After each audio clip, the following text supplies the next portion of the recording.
With us on the broadcast, Mr. Pula Rao, political analyst as well. Mr. Rao, I have to understand from you, how do you view what's happening within Karnataka and the fact that there's already now pressures that DK Shivakumar will be facing. Priya Sehgal also joins us on the broadcast. I'll come to Priya Sehgal in just a moment. But Mr. Pula Rao, your first thoughts, sir. 20 ministers now inducted. DK Shivakumar was, of course, sworn in as chief minister quite a while back.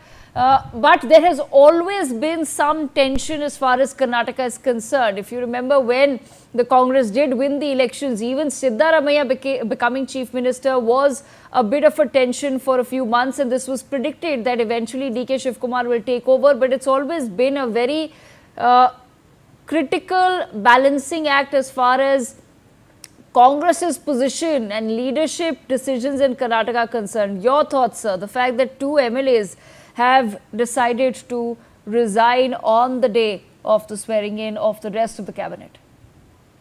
Karnataka is a state where most MLAs are very independent and have their own basis.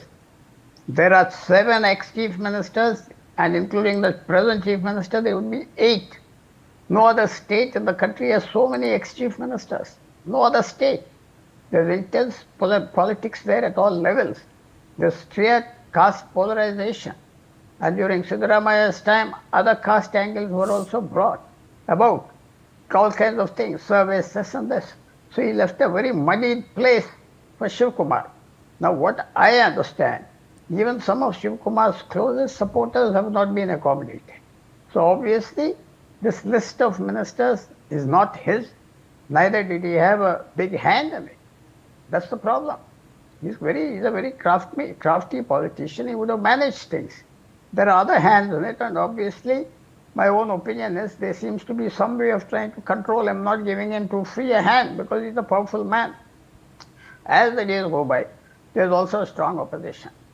There'll be no instability in the assembly, because the gap between the Congress and BJP is too much, 40, 50, 60 MLA.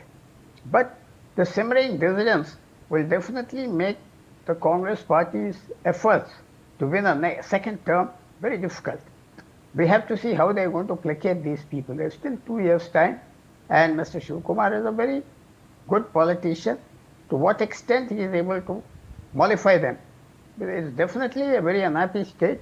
They will be showing a lot of, when 2 MLAs have said they'll resign, there may be more who are very unhappy.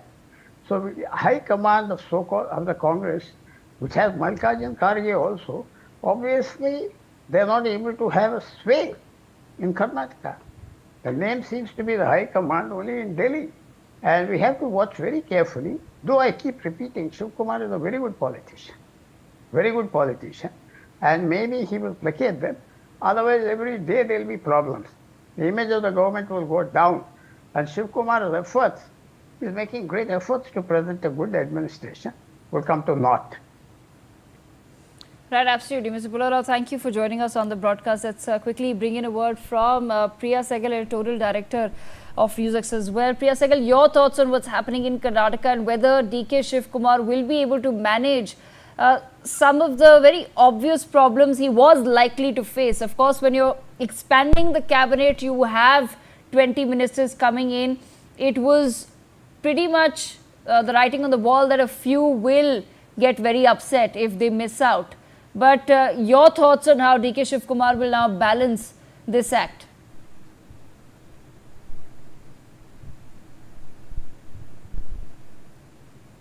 Exactly, Devika. I'm sorry, ministry, I think, with 2 MLAs resigning. I think this is really his first challenge, and it always is. It's always because there are only so many seats that you can accommodate. So 20 is a large number, but there will always be more people left out than more people left in.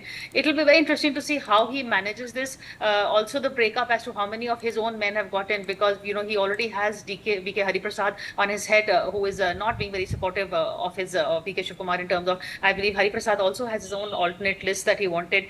There are people, Siddaramaiah's also loyalists, who will be feeling left out.